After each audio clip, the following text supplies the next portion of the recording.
All right, so today we're going to talk real quick about pathways in independent work. We have a lot of choice in what's going on here, and so we're going to try to give you the tools to make decisions about your own artwork. All right, and so going over each of these real quick objectives, student will be able to take control over the direction of their art instruction to demonstrate autonomy and self-efficacy. Autonomy just means control. You are deciding what you want to make, when you want to make it, and what media you want to make it in. That way you'll have ownership of what it is you make, and you'll want to finish it and make it look nice. Okay, that's the goal behind that, is that you get to make what you want to make. Self-efficacy, real simple, is advocating for yourself.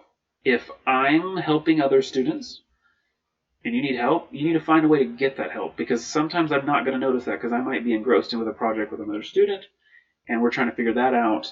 I don't want you to feel left behind, so you need to make sure you're advocating for yourself. Then we'll also choose from a variety of pathways and projects to create individual artwork. All right. There are a wide variety of projects and pathways to choose from this class. Ideally, I'd like them all to eventually be pathways, but they're not that way yet. The ones we'll go over today are not even an exhaustive list. I'll be posting a list of the ones I do have at some point and sharing those files with you on Google Classroom.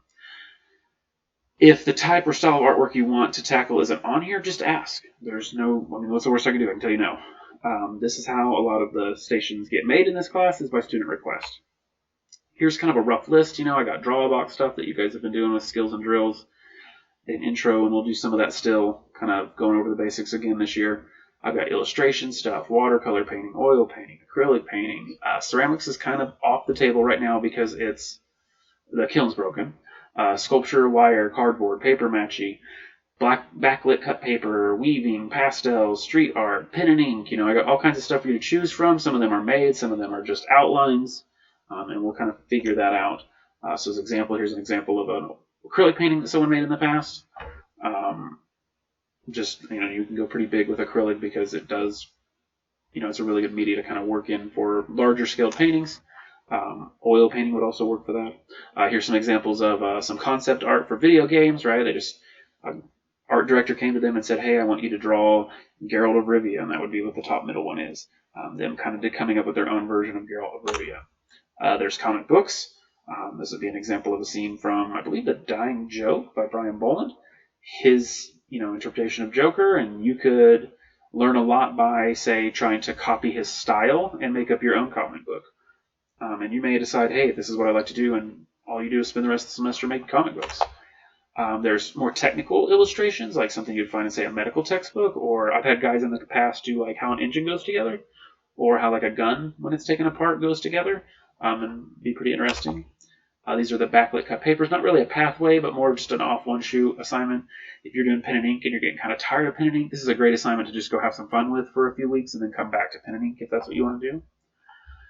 There's the continue the Drawbox stuff. We'll continue to do some of this in this class, but there is some more advanced stuff that we just won't get to. There's also watercolor painting. We have a whole watercolor station, and if you finish that, you can kind of do your own thing with it. Ceramics, when it's there. It's not there right now. Portrait drawing, I have a whole bunch of stuff on portrait drawing. I'm even enrolled in kind of a master's school right now on portrait drawing, so I'll be able to share some of that stuff with you. And in the past, I have been able to share that with some of you last spring, and you got a lot out of that. Continuing to just add to that. Just like in the past, if you've been in this class before, we'll do Google Classroom posts every 2 weeks. These are progress reports. They're kind of used to make sure you're working on a day-to-day basis. It is very hard to prove to me that you've been working for that 2 weeks if you're not staying up to date on these. So try to stay on top of them. This is where a lot of kids fail advanced art. I'll do that next week. I'll do that next week. Then they never get to it, and you're stuck with a whole semester's of work in 2 weeks, and it doesn't work out. Google Posts will require pictures of your current work, usually a small written portion, 1 to 2 sentences. You don't want to write a book. I definitely don't want to read a book you've written. This is also a good time to bring up any problems you might be having. I usually get pretty good about getting feedback to you. You just got to make sure you actually ask the questions you need asked. If you do end up doing independent work, say you're an independent study student, or let's say you finished a pathway, you can kind of do some of your own stuff. I am going to require that you finish a pathway like it says on the second one there. I don't want decorations.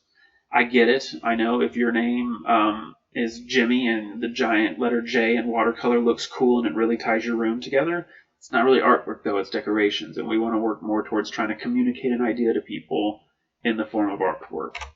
And if you want to fight about it or waste materials, I can place you on an alternative pathway where you don't have a choice.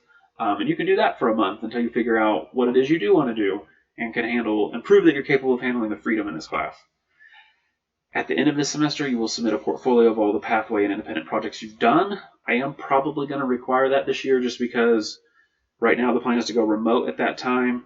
You should have a lot of artwork to show for what you've been doing in here, and I want you to collect all that and see, does it look like you've done an entire semester's worth of artwork by the end of the semester? And this is ideally how the grade's going to break down. This may change. I've said this in the past and then never did the final portfolio, but I definitely think we'll have to do that this year.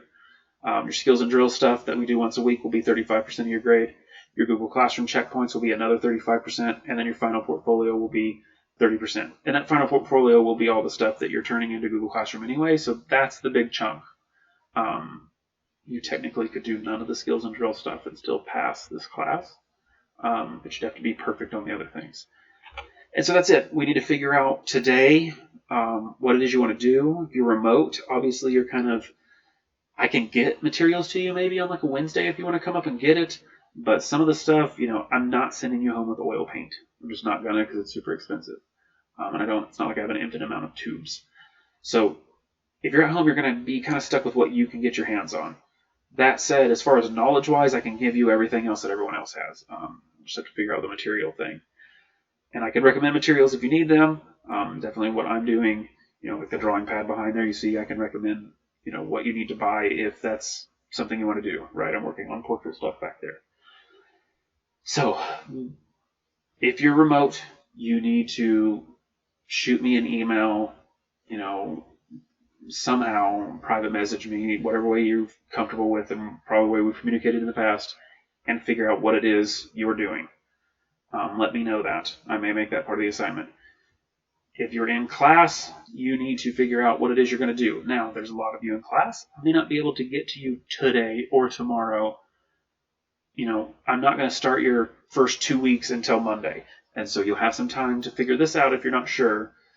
Give me some time to kind of get around to everyone and make sure that they're going. All right? I'll get to it.